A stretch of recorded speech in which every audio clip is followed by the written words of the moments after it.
This week on A to Z Running, Allie, Craig, and Laura help us dig deeper into the challenges of effort-based training and racing, whether new runners only just getting started or longtime runners many years into it. Also, we field some questions about terrain times and proper long run duration. In the world of running, the last high school cross-country race, Foot Locker Nationals, was exciting.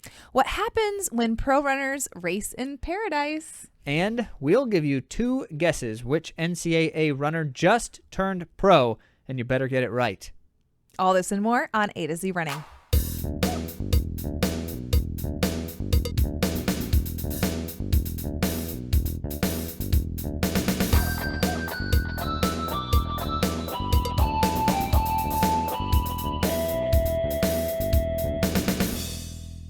Welcome back to A to Z Running, where we help runners thrive with information, inspiration, and coaching and training services. I'm Andy. And I'm Zach, and just a reminder that you can learn more about our services and support for runners at AtoZrunning.com. And be sure to follow us on the places like Instagram, Spotify, and YouTube, among others. Mm-hmm. I always like to mention when I get to see runners and get to interact with people that I enjoy seeing. So I was able to literally run into some friends. Did it hurt? This week. It did not hurt because we didn't collide. But you did say literally. Because we ran into one another. So well, I guess that's into. Figurative I literally ran by. Oh, okay. Yeah, good. And with.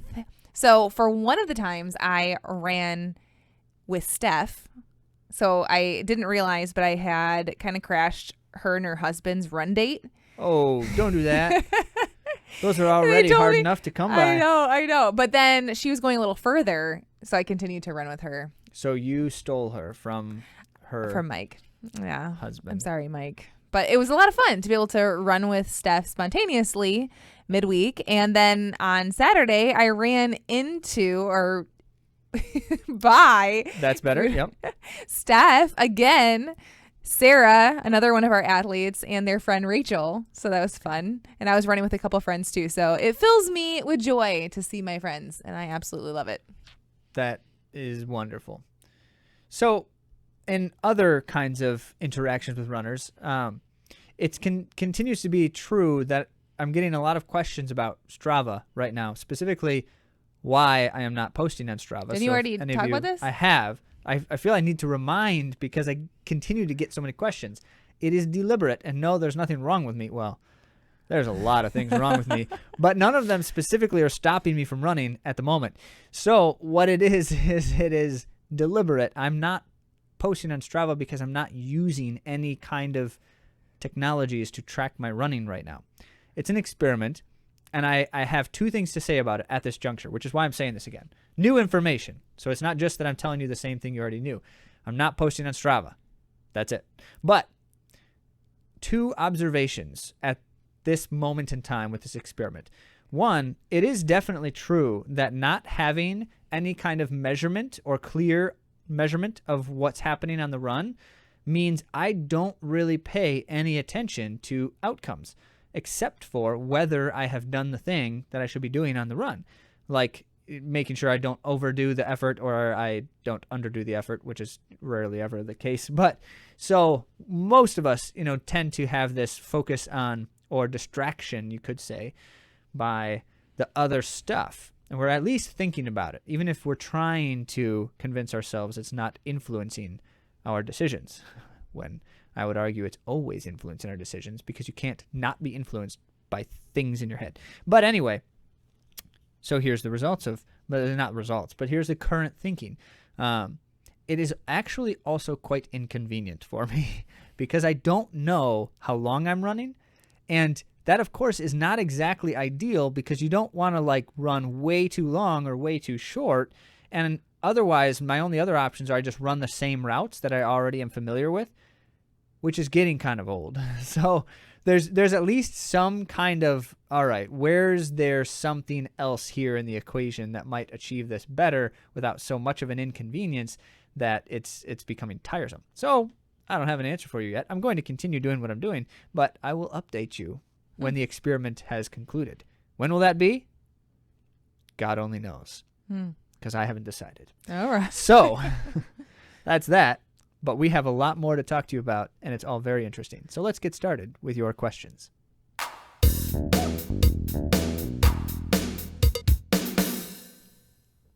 First question up is from Kathy. She asks, is it possible that someone could actually run faster on a hilly course than a flat course? I was surprised that my Chicago time was actually slower than my Boston time, and I felt I was in a similar kind of shape. So, first of all, Kathy, congrats on a great Boston race. Right. That's awesome. And there are a lot of variables going on. So who knows exactly all that played into your day, your sleep, getting to the start line, all of those factors that can influence your race. Maybe you race better a little bit later in the morning. Okay. As opposed to super early. Chicago's a really early race. Boston's obviously a late one. So there's a lot of things going on. But in general, the physics do say that a hilly course, you do have to exert more power, more energy. And yes, they usually are slower than flat courses. Yeah. And that's where that's obviously a simple generalization that's going to apply at a general level. If you just look at aggregate data, they will show you that people run faster on flat courses than hilly courses. People run faster in Chicago than Boston, period.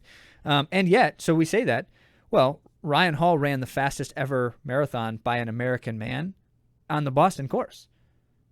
And no one's run faster still since then. That was quite a long time ago, pre-super shoes even. But they said that that day in particular was like the most perfect weather you could possibly have. And they had a tailwind since it's a point-to-point race the entire time, which obviously counts for something. So tailwind trumps hills in that particular instance. So this is where we get into the point of like, there's a lot of other factors involved here. And Boston, let's remember that it is a very difficult course, but it also is net downhill. Am I right? I don't know, but it has more downhill than people give it credit for. And the hills are not as bad as people talk about, just compared to hilly running in general. But because of where they are in the race, people tend to really have a hard time with them because they're in the worst moment of the race, basically. But there are some benefits of hills. So some people might do better on at least a gradual rolling hill in their marathon. And that's because the hill requires recruitment from your calves, glutes, hamstrings, and quads. And that can really help people who are running in maybe a quad dominant way. Let's say that someone ends up running quad dominant. They're not really using their glutes and hamstrings. Well, then the hill fires them up and then they are using it. It wakes them up and then they're recruiting again. So it can really help people get back into, like I said, wake them up, recruiting their good form and that neuromuscular activity. And runners who are strong and they run on hills regularly are not going to be as affected. So when they do have a good day, they're more likely to be able to see a better result than someone who's underprepared for the hills too. So there is a dynamic difference between the preparedness of a person going on a flat course versus a hilly course. So it all depends on how that person's training and their strengths in running. A number of our own athletes have run personal best marathons on Boston's course as well, and have run other ones like Chicago and others. So it's an impossible thing to say this course is better than this course for me, period, unless you have enough data. So in that instance, you have to run both of them many times before you now have enough data to suggest there's a clear one's better than the other. Because as Andy said, the day matters, the other considerations matter, and it is true that our bodies respond better to dynamic terrain than static terrain, at least to a degree. But it also is true that dynamic terrain costs more energy in total. So which is the greater cost then? The total energy cost or the muscle recruitment factor of a flat course, which is leveraging the same muscles in the same way, at least in a higher sense? It's a difficult question to answer, except for across broad generalizations. So if you do have a hilly course, a couple of things to remember, and we've talked about on the show, is that you don't want to power up the hills, which you've heard people mention that might be something that you want to do, well, don't do that. Don't power up the hills, especially in a marathon. You have to think about the costs to you. So let the hill slow you down is what Andy's saying. Give it the proper effort. Now you might feel a little like it is a little bit more effort, but in general, don't do anything crazy or dynamic. Try to keep an even effort if you can. And a quick cadence rather than pushing off really hard. Make sure you keep your torso upright, because when we're tired, we tend to collapse, and that is going to be really difficult on your body. I mean, for running any amount of time, but like on hills, it's especially going to slow you down if you are hunching over. So those are a couple of considerations. And then downhill, not overstriding, where you're landing really hard in front of yourself and pretty much like shoving your femur into your hip. You don't want to do that because graphic. Well, that's kind of what people end up doing if they overstride on a hill. So you want to, again, be light down the hill as well. Yep. Good. So all that to say, give yourself your best shot on the day. Don't count out a course for a really good day for you. And again, we don't recommend focusing on a pace anyway. So whatever that day yields, open yourself up to the opportunities of that, and then look for the positives of that course and run it accordingly. So there's going to be hills. Well, you're going to want to strategize for that, and you're going to want to incorporate hills into your training. There you go. You've got Andy's wisdom, so your problems are solved. And in this case, it wasn't actually a problem we're solving. But thank you for asking, Kathy, and always appreciate questions like that. Speaking of, we've got one more here from Chelsea now, and this one in particular is related to precise suggestions in her training currently. So I'll give you the question. Chelsea wrote, I was a little surprised to see my long run at 120 minutes. It seems like I'm running a lot for focusing on a build-up for a spring half marathon. So here we are in December. She's running a half marathon in the spring, and her long run recommendation is 2 hours. I was just wondering, she continues, the thought process behind the volume of what I'm running. That is a great question. Mm-hmm. Both specifically for you, Chelsea, in your situation, and for all of us as we consider why are certain things happening at certain times. Take it away, Andy. Well, we talked about the ingredients that you need to run a strong distance race. And you need that musculoskeletal resilience. That's the strength of your bones, your tendons, your ligaments as you're running in that running motion.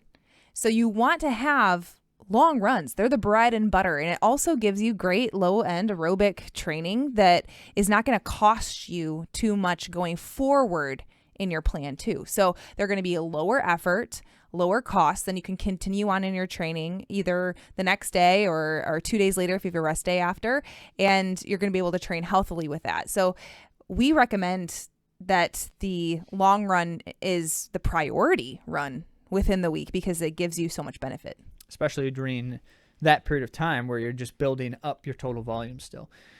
So this is where the question gets a little bit strange to people, Chelsea, is because if someone were saying to us, well, I want to train for a mile race in 4 months, we would have that same person. We recommend running 2 to 2.5 hour long runs. And someone will say, why does someone running a 1 mile race need to run 2 to 2.5 hour long runs? That's the answer. Andy's answer is in combination. One, that strength, the structural strength, musculoskeletal, is an imperative for sustaining healthy training of any type. So you need that to do any kind of good quality training at a healthy level. There's lots of ways to grow that. This happens to be, as Andy was articulating, one of the more effective and efficient ways. It is low cost once you build up the resilience to it, and it is very high value. Now, there is another side of this, and this is an interesting. So I got into a recent debate. Well, it's not a debate. In an exchange of thoughts with my pal Jed. Shout out to Jed. If there is a co-mastermind to the weird thoughts in Zach's head about running, Jed is the co-mastermind. He's always suggesting things that change the strangeness of what I'm thinking. Now, that being the case, so Jed says to me, he says, well, I'm very, very interested in examining the concept of this training effect that so many, like the Koros and the Garmins and stuff, produce this stat that they call a training effect, and they're measuring the benefit of your exercise and the impact it has on your aerobic, essentially, on your training potential. So we're talking about this, and he says, okay, so we know things like long runs have a pretty high training effect. They're very positive. But if you contrast something like a very easy long run of 2 to 2.5 hours with a moderate to strong effort 1 hour run, the watches say the training effect is substantially higher for the 1 hour run. And in fact, they would be true in most instances, not always, but they would be true.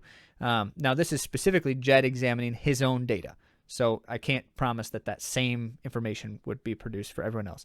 But as it were, the reason why that is because we're looking at things like heart rate information and some of those other considerations and saying sustaining a higher heart rate for a shorter period of time, if it's a certain degree higher, is more valuable to your aerobic system than a much lower heart rate for a longer period of time. And if aerobic system were the only thing we were trying to grow, then that would be a worthwhile exchange every time. And we should probably just skip the long run and just do lots of 1 hour high aerobic efforts, right? Not just that, but other things similar. So, of course, that's not the only thing. And this is why. Because doing that run and achieving its full benefit requires a strong structural system, musculoskeletal. But it's not as valuable without the strong musculoskeletal system, and it's much higher risk. So I'm gonna get hurt if I'm doing hard effort stuff when my body is not strong enough to handle it. And so then the question becomes, well, can't you build strength that way too? And the answer is yes, but it's higher risk and it's not as efficient. You can't do things like that very often, especially when you have not yet built up the system. And here's the example. If you're at the early stages of your training, you try to run 3 hard efforts a week. Don't go out and just try and test my theory here, because someone else has already tested it. Lots of other people. So trust the other people who have tested this theory. Start your training cycle early days, like the first couple weeks after you've taken some time off or low-key running, you're not built up yet. And run 3 hard efforts a week with something as well that's a little bit longer, so you have a long run. Do that, and it will not go super well for you. But in that same week, if you run just a bunch of easy running and increase the volume a little bit, you can handle that much better. And the next week, you're going to feel a lot better doing that again. Now, fast forward 6, 7, 8 weeks later, now try running 3 hard efforts in a week with a long run after you have sustained a decent running load at very easy efforts for a long time. And not only will you feel a lot better and you will do it more healthily, but it's going to have a better training effect for you. Your heart rate's going to be lower overall on even the harder effort stuff. Like, it's good for you. So the answer to the question then, Chelsea, becomes, if I want to do X as a distance runner, then Y is the best path to that. And Y is a combination of a few things, and one of them is long, easy running, especially in the early stages. And if you're doing long races throughout, you should be doing the long, easy running throughout your whole training cycle. If you're doing shorter races, it becomes less valuable in the late stages, which would be what your training would look like. And if you were training for a mile, it would look different in the last few weeks. So there you go. Have we thoroughly addressed? I thought it was a fantastic question, and So one good. that a lot of runners do ask or want to ask and haven't yet. So that's why we're grateful to answer questions on air, because many of you were probably wondering the same thing. There you go. So that was really helpful stuff. And now we're going to move on to some more helpful stuff.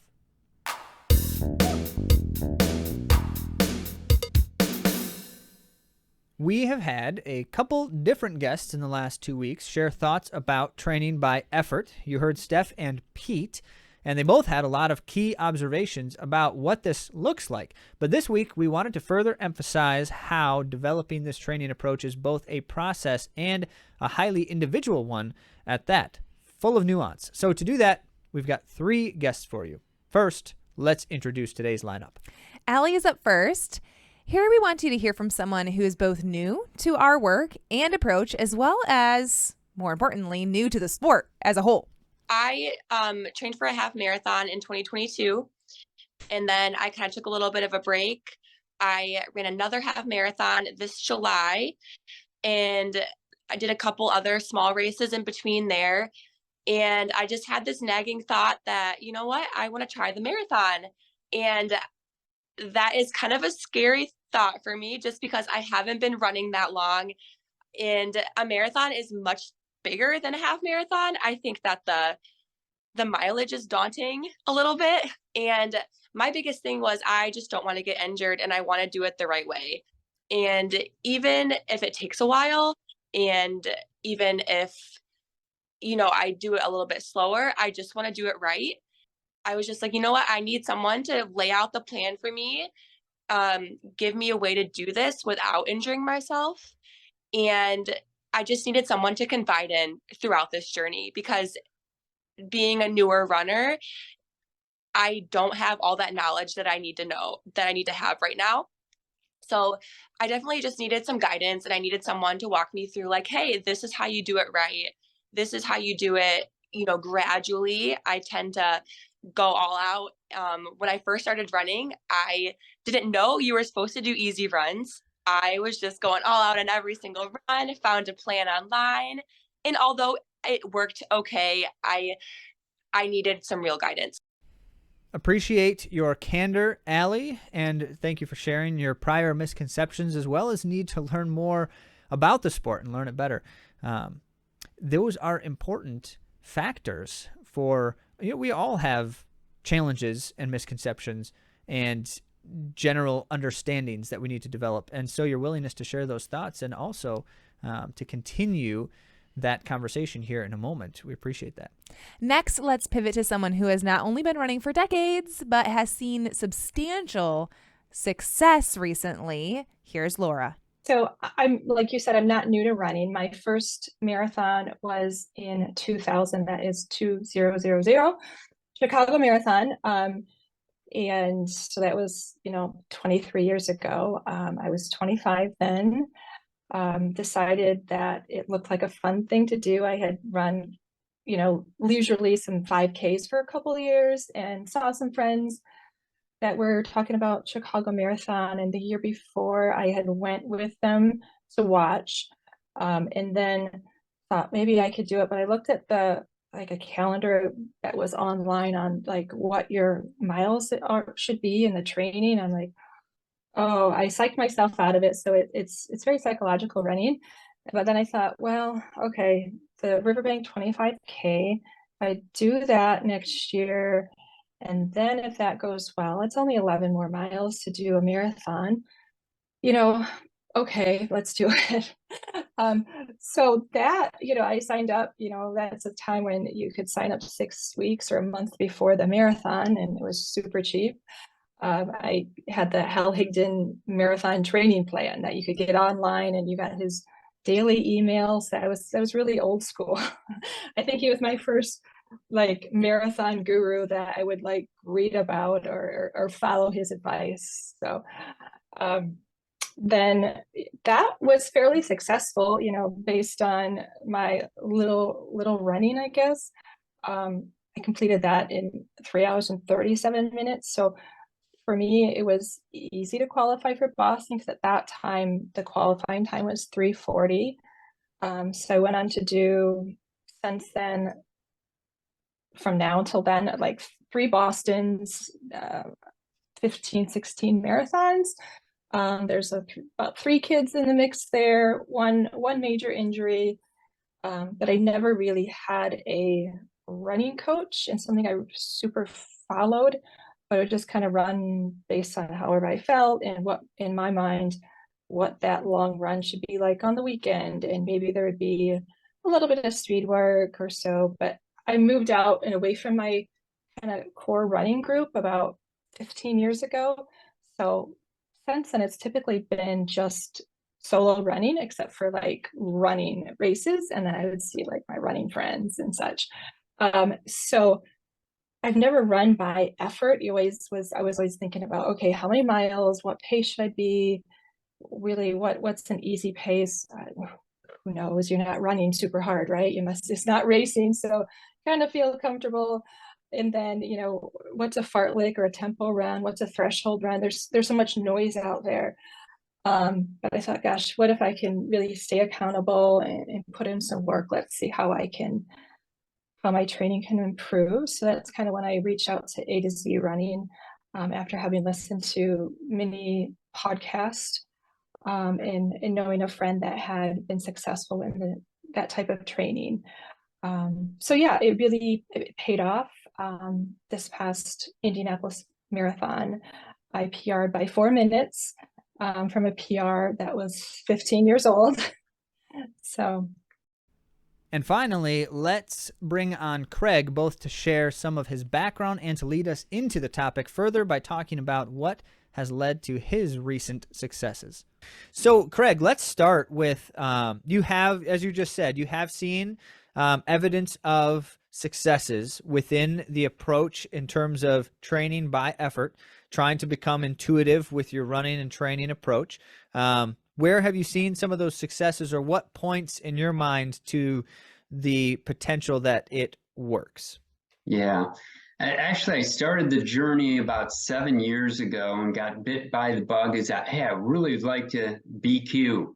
And so I've been trying to BQ, and I've now done 39 different marathons, of which 26 have been legitimate BQ attempts. And I was following, hey, you got to work this hard. You got to hit this pace. I was doing the Yasso 800s and, you know, doing everything to get to the exact second and everything.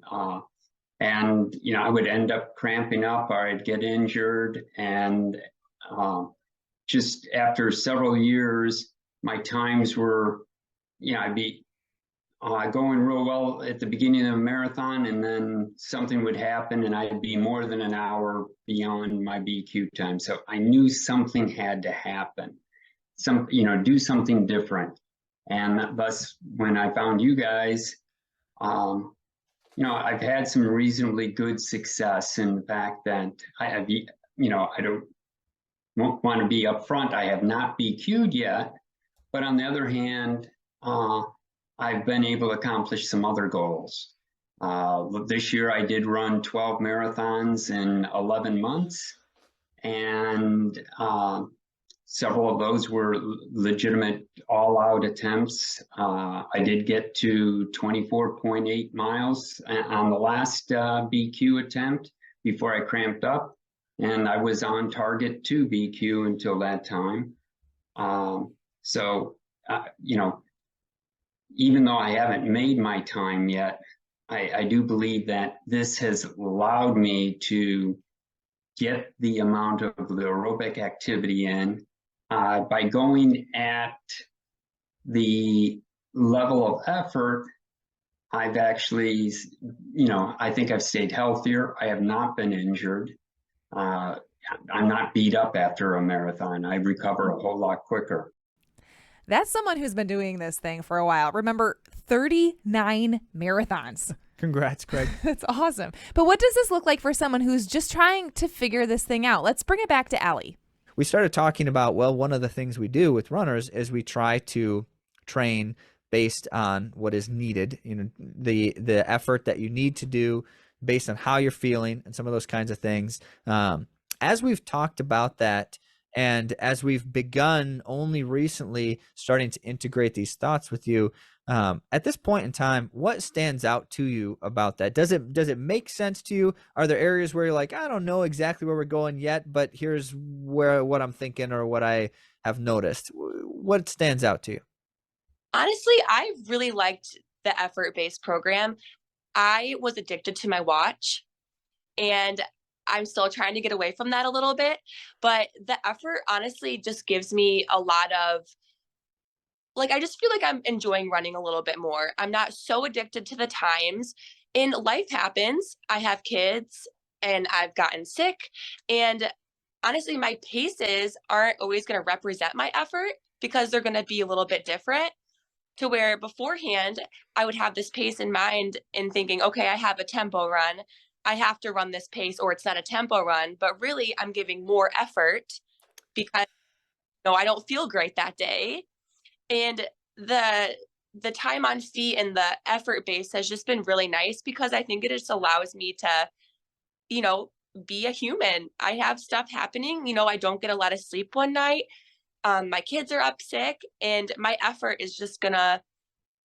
will be the same, but my paces are gonna be different. And I think that it's really nice not to be so set on that and be so set on, this is the pace I have to hit for this run or this run. And my easier runs have been really humbling, and I'm still working on slowing down a little bit on the easier runs because I struggle with that a little bit. But my easy paces that I thought were easy were actually not. So I think it's been really nice. I think at the beginning, I had a few questions obviously about it, like everyone does. And right now I'm in like this building phase or recovery, then building phase. So a lot of my runs are easy. And I know I asked Andy, I was like, am I going to lose fitness doing this? Am I going to lose all my progress because I'm not running fast? But I've, watched some of your other podcasts and stuff, and I understand the reasoning behind it. But yeah, the biggest thing honestly has just been, it's been really nice not to be so addicted to the data and to my watch, and just allowing kind of my body to do what it needs to do rather than pushing it in a certain direction just because I need to hit a certain pace. Well, these are important considerations, in part because training is not just about getting faster, but as we like to say, thriving. Mm-hmm. Appreciate your early observations there, Allie, and looking forward to more conversations with you as we progress as well. Let's turn things back now to Laura and her thoughts about transitioning to a different type of training approach. Yeah, running by effort is hard. It was hard for me in the beginning in the training plan. And I think it still is hard to think, okay, easy running, jogging pace, to really slow down by what does that really feel like? So I kind of would base that off of my breathing. It's harder, it's harder, but also easier because you don't have that pressure on yourself to go out there and hit certain paces during your long run necessarily, or but running easier by effort allows you to build a better level of fitness. I feel like I would never have been able to do, a 70-mile week of training, even though that wasn't prescribed. When I look at my stats, there was a couple of weeks of 70 and some high 60s, but I had never hit those numbers before, and I felt good. So, I mean, that was all because I was able to run those at effort versus running them hard. So, Laura, if there's someone thinking about changing how they run, even if they've been doing it a long time, what would you say to them? I would just say go for it. Give it a try. Put some effort into it, and hold yourself accountable. And it does work. It's going to be mentally hard, and you're going to question, like, is this pace feel right? Am I running slow enough? Because I know myself and many others out there, you want to go and run, and you probably do the same route just about every day, perhaps. And where, what your times are like, and you want to just push and you want to get done quicker. But going out there and taking it easy and running slow and running longer than maybe you're used to for whatever event you're training for, it's going to pay off. It might not seem like it makes sense because you question in your head, what if I'm running slow, how am I going to get faster? So that was kind of what I was thinking. But I'm like, oh, it's summer. I'm enjoying running, listening to running podcasts. And it made a difference. As Laura suggested, this is difficult and for various reasons. Let's go back to Craig to address one more common challenge that can arise for runners who do this kind of thing. So, Craig, I've got one more question at the moment, and it's another angle of just one layer that's challenging with a training method like this, and we haven't really spent a lot of time on it in the past. So, I'll appreciate any of your thoughts. You have shared with us, you mentioned earlier that you view yourself as a social runner. Certainly you enjoy being with other people when you're doing this thing. And you're not alone. As you know, many runners run because, or at least started running because of others, whether it's friends or family or something. And they have found community within the running experience. Oftentimes the early morning run group meetings or evening run group meetings, things like that. And yet our training approach specifically asks a runner to give the effort no matter what it produces on the day. So that means some days you're running slower, some days you're running faster, some days you don't know exactly what it's going to look like when you start, and it's as you're feeling certain ways over the course of the run. That's difficult when it comes to running with other people. How have you experienced that challenge, and what is it like in terms of being able to still enjoy time with other people while trying to maximize the training? Yeah, it is a challenge. Like I said, there was the one training cycle where I did have the one running buddy adjusted their schedule to follow exactly what I was going to do. And they had great success with it. Since then, I still run. We still run together and run with others, but it is a challenge because their focus seems to be, hey, I want to do 40 or 45 miles this week. And they're going to, if their marathon BQ pace is 9 minutes, they're going to be near 9 minutes. And my easy miles are not 9 minutes. They're slower than that. So it makes it, I've had to, find other runners to be able to run with, and then meet up with them at the water stations.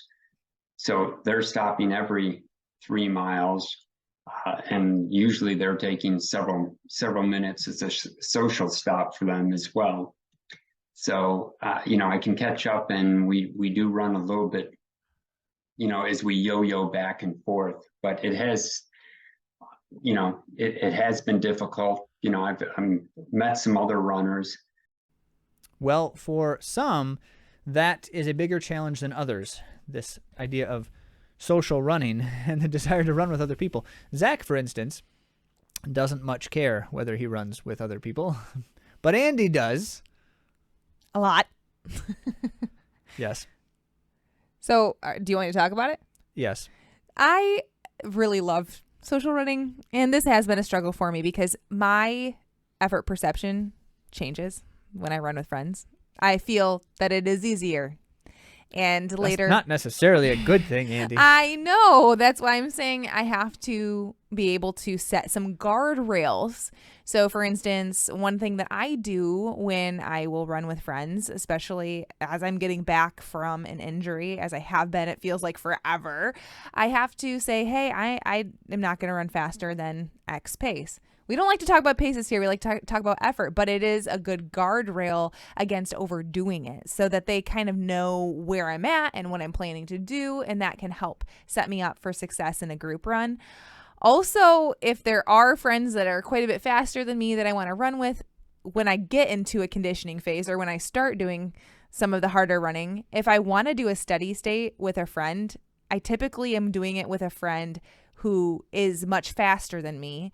And so they're doing their easy run while I'm doing my steady run, or they're doing like a more moderate thing, or they have like a more of a range that is tolerable for them in their training, whatever the case may be. Or they're running, quote, easy in their minds, when in reality they're getting the same workout in that Andy is. But what I'm saying here is that I think it's good to have clear communication and to be able to let them go. I've done that before. I've let friends go before, or I said, hey, You're not my friend anymore. No, I keep my friends by communicating while telling them that I have to just continue to do what I'm doing. And then, we have that kind of relationship, or we've talked about it beforehand, so it doesn't feel awkward when the event occurs. So, hey, you go on, get your run in. I'll see you at the end, or thanks for the run. I'll talk to you. I'll catch up with you in a while or something. But having it be comfortable to do so by clearly communicating beforehand that this is a possibility. So I've done that before, and I also have made mistakes before where I hung on and then kind of sabotage myself. So the difficulty with this is that once you run too hard for what should be an easy run, then when you have your next harder effort, typically you're not fully recovered for it, and it's a cascading effect, and you can end up either not getting the quality that you should be getting because you're not ever rested enough to do it, or you're overtraining and then you end up with some burnout or just not getting the adaptations because you're not allowing your body the time to create those.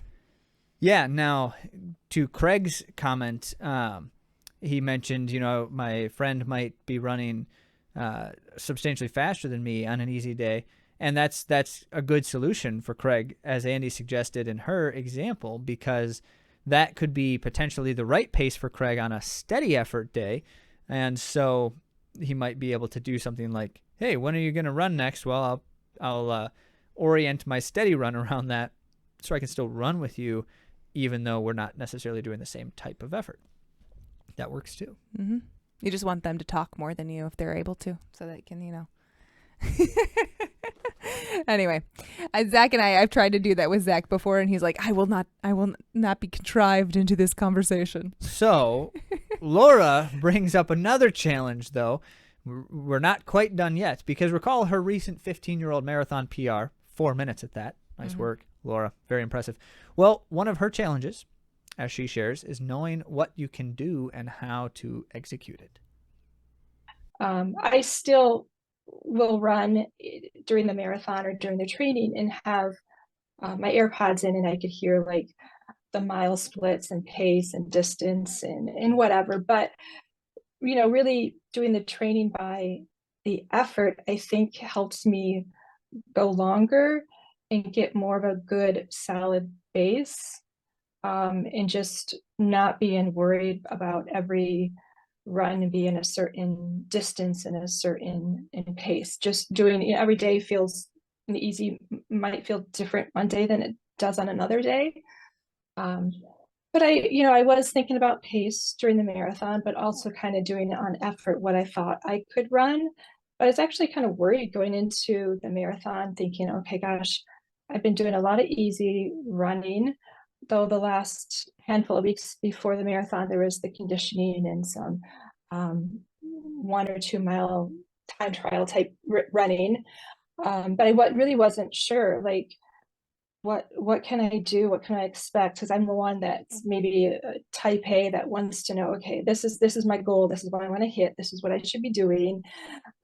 So I was like a little nervous, thinking, okay, well, what's possible? What can my body do?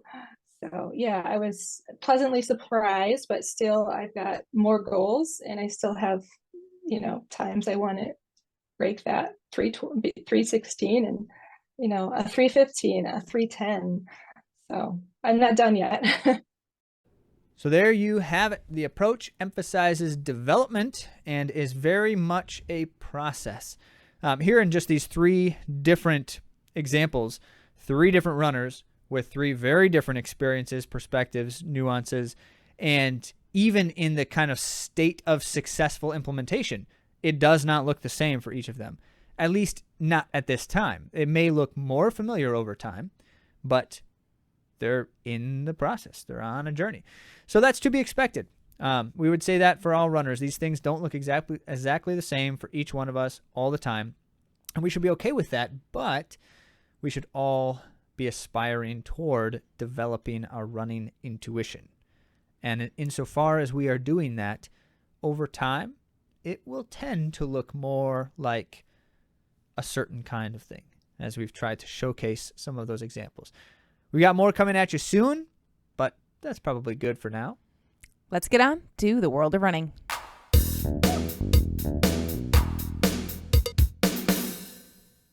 Quick shout out to CJ, A to Z runner, who won the Dallas Marathon Friday Night Lights 1 mile elite section. And I got to see the finishing clip. And it was a blazing fast kick. So nice work, CJ. The Merritts ran the Whoville 5K with their family. There's no clear way to prove that you've done that, though. I saw a photo. Okay. What's the evidence? Because it's not Also, a timed there's race. probably other people who did run that and jumped into other fun, festive races. Chrissy ran the Santa Hustle Half last week. Yes. And she ran, I'd say she gets double props because she ran double people. Yes. She's pregnant and she ran the half. So it's almost like she ran a full, right? Does that count that way? Is that mathing? No, she just counts as 2 people running it. We'll give her that. Congratulations, okay, Chrissy. Great. That's fun. Well done. All right. Speaking of fun things, the second of the high school national cross country races, and finally the last high school cross country race of the year. Wow, it is so late for cross country. It's so long. They start in August training for cross country. Yeah, I mean, they're racing in August, some of them. Hopefully not some of these kids. They usually start racing a little later than most high schoolers because they anticipate a longer season. But anyway, Foot Locker, the classic, the historical Foot Locker at Balboa Park in San Diego. Is that where that is? Yeah. So this one's always fun. There's a huge debate out there in the world right now of running nerds like us about which is the true national championship now for high school. Is it Nike Cross or is it Foot Locker? It certainly was Foot Locker historically, but Nike Cross has been gaining in its level of competitiveness. And I would say that on the whole, they're still fairly kind of the same thing. There's not much difference. Most of the runners who are top tier runners run one or the other or both, but when you get one or the other, you get like some of them doing Nike and some of them doing Foot Locker. Yeah, it's not like all go to one. Yeah. So then what they're going to say, people are going to say things like, well, the people who are top 10 in Foot Locker wouldn't have even been like top 20 at Nike compared to how they raced against those other people in like state championship stuff and everything. And it's like, yeah, but they're 2 different races. They're just 2 different races. and who knows, because they didn't race each other in that instance. Because when they do race each other, you tend to see some pretty comparable results. You know, if Addie Ritzenhein ran both races, would she have won both of them? I don't know. I think she had a good shot at it, but that doesn't mean she would have for sure. All right, enough of that. Let's talk about what happened. Yeah. Elizabeth Lechman got her redemption. Yeah. She went out really hard at Nike Nationals last week, and she ended up fading to 15th. It was brutal. It was brutal. She dominated the field for 4K. Yeah, but it was nasty, sloppy. It was day. nasty, sloppy. Mud and stuff, which just drains you, and the more tired you are, the more cost it is. Yeah. And that definitely hurt her. It hurt. It hurt. It looked like it hurt. But this time, she seemed to gauge herself better for the course and ended up winning the race. So that's why I called it the race of redemption for her. Rachel Forsyth, she also went hard again because she had the early lead before Lechman took it. Forsyth to fourth. Took the race out. Right. Like the very beginning. At very, Nike very Nationals. beginning. Yep.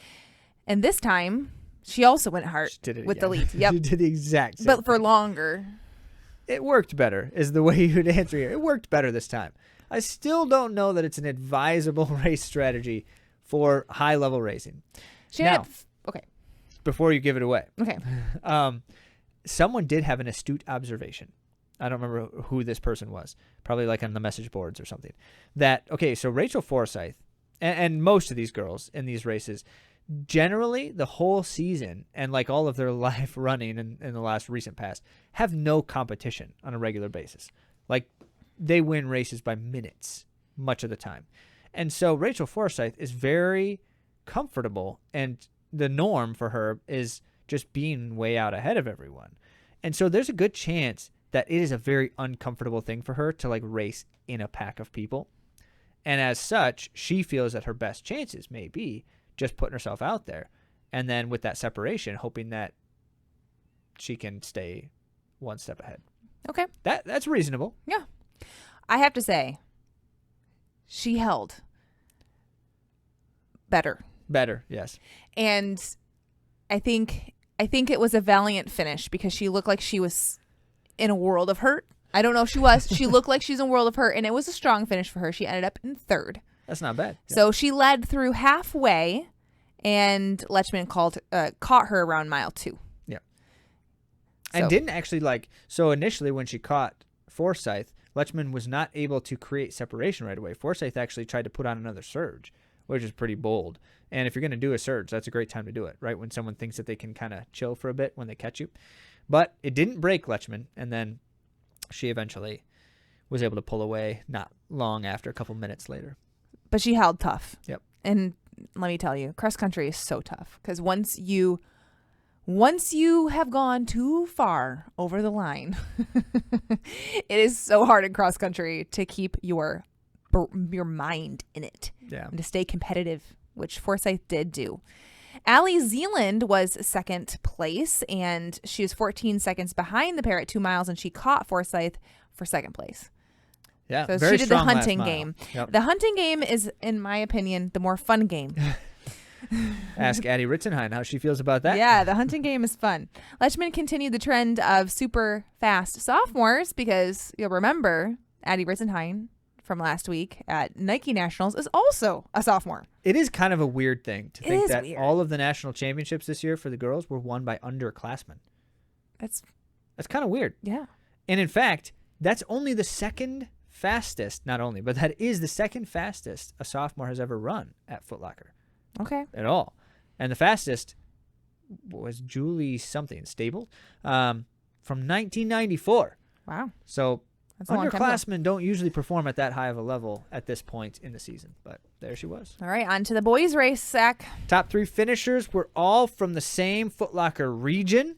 So the Northeast area was representing very well. And the top 2, first and second place, in fact, were both from Pennsylvania, which is especially interesting because no Pennsylvanian has ever won Foot Locker before. And now they took first and second in the same race. So that's kind of, Historic for representing. Pennsylvania. The state is representing well, and happens to be the Pittsburgh area for anyone who's curious.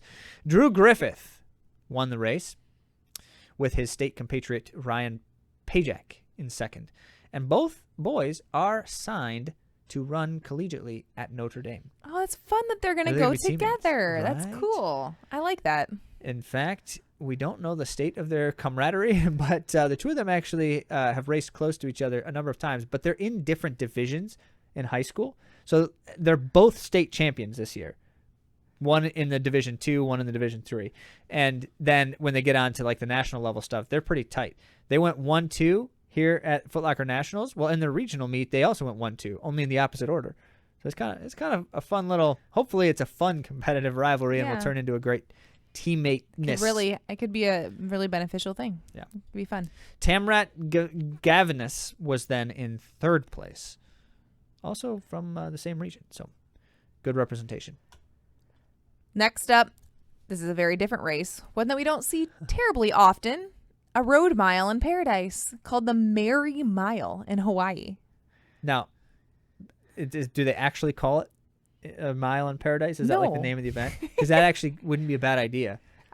A mile, I know. I that's my idea, so maybe I should make that happen. Do you want to do that? Paradise Should we, races in paradise. No, organize I don't a mile want to do race that in paradise? because it would be incredibly difficult It to would be. organize a race Yep. on the other side of the world. I was teasing, obviously. But the Merry Mile, I like the name of the Merry Mile as Yes, well. that's So good those are too. both good. Let's get on to the race. Well, as many of you, if you've been following along in the world of running, know, there was a newly minted world record in the road mile set by USA's very own Hobbs Kessler. Because you're starting to wonder, oh, Hobbs Kessler, that's really impressive. Well, it's not the fastest time anyone's ever run in a road mile, but the record had never been officially kept by World Athletics. So you could say it technically isn't the fastest. It's not like the world record, but there has to be some kind of organizing body that keeps the records. This is just how these things go, like the Guinness Book of World Records, for instance, and all that kind of stuff. Well, apparently, I don't know why, World Athletics didn't have a record for a 1 mile race on the roads. Now they do, as of September of 2023. Mm-hmm. And the first to set it was Hobbs Kessler. Mm-hmm. But there will be others attempting it, like in this race. Yeah. Yard Nagoose of the OAC, our American record holder, took a stab at it. You'll remember Nagoose's time is 3:43.97. That's his American record from outdoors. That's only a shade slower than the world record. Yes. For a point of reference. Like was threatening the likes of Jakob Ingebrigtsen. Yeah, I mean, he tailed him all the way to the line. Yep. Crazy. So when someone like Jared Naguse is going to run a road mile and there is a world record like that he's run significantly under, everybody has their eyes on it. However, this time, Naguse did not take the world record, although he did take the win in a time of 3:56.58, which was just shy of the world record. That is 3:56.13, so half a second. Yep. That's close. Bummer. Sorry, Naguse. You had a chance at it. You'll have to do it again sometime. Vincent Ciatti was in second, and that's a name you should recognize anytime you see road miles out there, because this dude runs them all and finishes in the top 3 pretty much every time. So Ciatti in 3:56 was runner-up, by the way, collegiately in the NCAA outdoor 1500 and indoor mile with Virginia Tech back in 2018. And third was Hobbs Kessler, who is the current world record holder, and he ran 3:57. So it was a really close race on the men's side. Exciting to see, although there were big bonuses for that world record. $10,000 is what the race was going to pay Goose. out. So, but 0.4 of a second for 10 G's. When he was asked, he said he was happy. He raced some great guys. He got to do it in Hawaii. I mean, his team was there. There's a bunch of guys from his team. Jared Naguse has a sunny disposition. He does, and I appreciate that. It is quite to be appreciated. Yeah. I do not. But as it were, I do appreciate. I just don't have a similar disposition. How much does a man and his turtle really need? You know, like he probably doesn't feel like he needs to have. I was hoping you wouldn't say that. Andy was prepping that line for days. No, I was not, but I did say it once before, I will admit. She's been saying it nonstop. On the women's side, Nikki Hiltz took away the win in a 4:28. And this was one of those races where they create a race between the men's and the women's field. And the women are given a 30-second head start. The field That's appropriate. And Hiltz was 5th overall. And so after the first 4 men, then Hiltz. Yep. Oh, so almost caught. Nozomi Tanaka, this is the exciting stat for the women's field, ran a 4:29, which is a new national record for Japan. A road record. Yeah. And then third was USA's Wayne Kalati in 4:30. So that's exciting also for a tight her too. Race. Tight race. Fun stuff. I wonder if I just keep thinking about this. Were these runners there to compete, or were they there for a vacation and can get a competition, which, then help the brand underwrites your vacation, things like that, right? I wonder about that. They're going to be getting into full swing with indoor likely pretty soon. Yeah. Unless why this not? is an Olympic year. So maybe not. Well, maybe some won't. Of these runners might not be gearing for an indoor season because they are going to be looking at outdoor for the Olympic trials. Yes. Now, there is a World Championships this year in cross country, which is coming up fairly soon. It's in the winter. I don't think so in indoor track, though, right? They wouldn't. I don't think so. It would be very crazy if they had. I think that'd be bizarre. Either way, it's not a focal point for the high-level professional runners right now because it's an Olympic year. Now, Zach has a hodgepodge of interesting things to share with you. Nice word. All right, so I teased it on the opener, but we need you to take a guess before we disclose it. And if you already know, then oh well, you already know. But an NCAA collegiate runner finishing the cross-country season signed a professional contract. We will give you 2 guesses.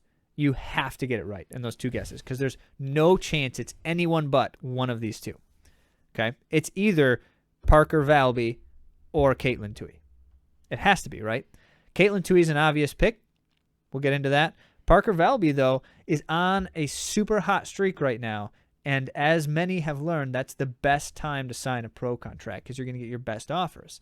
Having just broken, that crazy collegiate record in the indoor 5K, won the championships outdoor or in cross country, won the championships outdoor track last season.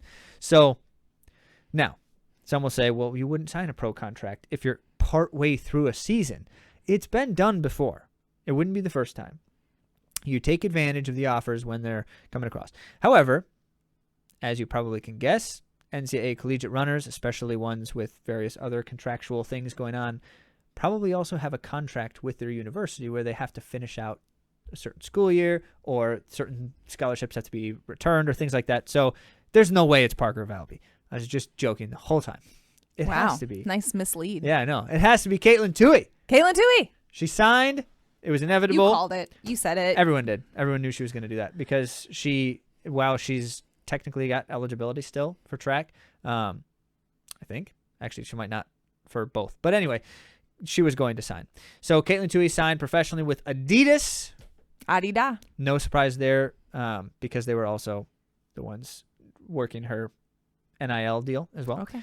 So the thought now, though, is she is going to stay put, though, while she's training, stay in the NC State area to train with the team and under her coach, going to continue. I think her forward. coach is awesome. Well, clearly it's been helpful. It's been good. Successful. Yeah, she's been successful. And there's not a lot of time between now and the Olympic trials. If she were to like jump into a new program, join a new pro team, it would be difficult for her to get the best out of herself. Too much change in a single year. So Caitlin Toohey is focused on the Olympics. That's what this is all about. That's what this timing is about. And she's going to do everything she can to see if she can get a spot on the team. It's an uphill battle. As you know, if you pay close attention to these things, the top tier collegiate runners still are not on the same level as the professional females. Yeah, give us the Alicia Munson comparison with Parker Velby's time that she just ran. Yeah, so Parker Valby just broke the collegiate record in the indoor 5,000, 14:56, fastest by about 5 seconds of anyone ever. And Alicia Munson's U.S. 5,000 meter record is 14:19. It's a huge Not difference. even the same ballpark. Right. So now that's outdoors versus indoors. There's a lot to be said about that. But the point is, it's not, Caitlin Toohey is not like an inevitable choice for a Team USA pick. Right. But she's going to give it a shot. And also, Alicia Munson's like another level. Yeah, that's true too. That record is way faster She's than amazing. anyone else has run. Okay, so next up, we got a strange back and forth with the USATF Olympic Trials Marathon race. And we just wanted to kind of give you the heads up on what exactly happened with that and where it currently stands. So what it was there was speculation that based on a strange situation that USATF might not actually honor the finish ordering of the men's Olympic Trials Marathon race, meaning if you were top 3 in that race, it doesn't necessarily mean that they would actually pick you for the Olympic team, which would be a first ever. They've always just chosen the top 3 finishers. Well, Runner's World was reporting something about that. Let's Run had a feature on it. Turns out USATF confirmed they will honor the top 3 as long as those 3 have all run the kind of a B standard Olympic time of 2:11:30. So the time you need to qualify for the Olympics is 2:08 flat, and only 2 American men have run it. Just because a third hasn't run it, or if a third isn't in the world rankings high enough, someone's going to be there. It's almost impossible for like Scott Fauble, for instance, to get bumped out of the top 80 spots in the world rankings. And so the assumption is it's going to be there, which means USA will be able to send 3 athletes. It doesn't have to be the same 3 as the ones who are qualified. So they said, yes, we're just going to honor the finishing results. Now, in theory, it could be something like someone like me, unlikely, but someone like me could finish in the top 3 and run a slow time because it was like a slow tactical race, in which case I wouldn't go because I would still have to have run 2:11:30 or faster. But I'm not going to do that, and it's unlikely anyone else will who hasn't already run those times. So we'll see. It's going to be an interesting race either way, but now you know, assume it's the top 3 finishers for the men's and the women's for sure, but for the men's race as well, will be your Team USA on February 3rd. Is that the date of the race? I think that's the date. February 3rd. I'm keeping track. I booked it, baby. How about the 1,500 meter world champ Josh Kerr? He is throwing some darts. Shade. He is doing it. So in an interview on a podcast, Josh Kerr was recently talking about, he's the one who just won the world championship 1,500 this year, and talking about Jakob Ingebrigtsen, and he had a lot to say about Ingebrigtsen's weakness or apparent weakness in his eyes. Namely, Ingebrigtsen's very fast. There's no doubt about it. I mean, he's got a world record or 2. He's nearly broken world records in a few different events. And always has the fastest times in the world each year, it seems, in everything he does. Well, to Kerr's credit, he said, yeah, but at the same time, those are all like time trial type paced races. He said, when you put him in a legit race with no pacers, he doesn't win nearly as much. In fact, he loses more often than he wins if history is to prove itself out, because those races are all the championships races. And he has not won a world championship 1500. Let me say that again. He has not won. He's won an Olympic gold. But that's a little bit surprising. Like the guy who's doing it all. And so as Whiteman beat him and as Josh Kerr beat him, they both have a lot to say about whether he can race in those types of races. We'll see. He continues to prove that he is by far one of the best of all time, and yet is not infallible. He's a person too. Last up, Russia and Belarus have been banned from the Olympics. I didn't know that. Yes, that's been the case for a while now. Okay. Because of the Ukraine war. So Russia Russia specifically has been banned for like forever now because they have drug cheating problems with their athletics organization. The governing body does not enforce the world doping rules appropriately. And so, as a country, they have not been able to actually have a team represent Russia for quite a long time at the world level, world athletics. Well, this year's no surprise there. That was probably never going to be the case. But then, at one point, they announced that they were actually just going to ban all individual Russian and Belarusian athletes because so Belarus is supporting Russia in the war with Ukraine. And so because of that, because this is an international global conflict and they are the aggressors, the World Athletics Organization and the Olympic Committee said, we're just going to say you can't send athletes because this is a terrible thing you're doing. And then the question started to arise, yes, but now you're suggesting that every individual Russian and Belarusian are to be blamed for this war. And of course, that's absurd because not every individual has anything to do. Like many of these athletes don't even live in Russia or Belarus and haven't like for many, many years, if not their whole lives. And so they probably shouldn't be held accountable for the decisions of their country. And so we get to the present moment, and Seb Coe has announced this was not news, but has confirmed that they will allow Russian and Belarusian athletes individually to compete neutral. They cannot represent their countries, but they will be able to compete with no national insignia on in the Olympics if they have not publicly or actively supported the war, which is itself a little bit tricky to enforce because they don't clearly define what it actually means to publicly support the war. That's a dangerous ground to walk because they're going to find themselves in situations where they're not sure exactly how best to enforce that with certain situations individually. But that's the line they drew, and it makes sense.